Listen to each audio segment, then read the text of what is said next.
Okay, to unhook the vacuum, we turned it off in the power box. We turn the sweep to off.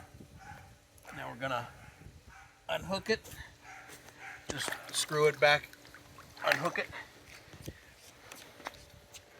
pull up. Let's take it out.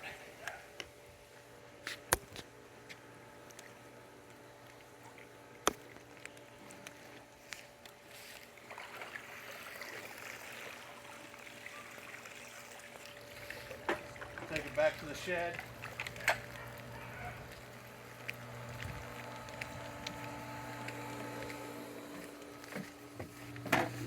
We will unhook everything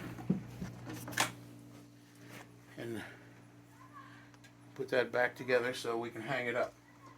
I hang it up there and let it dry out so when I want to use it again, this is dry and I can clean it real easy.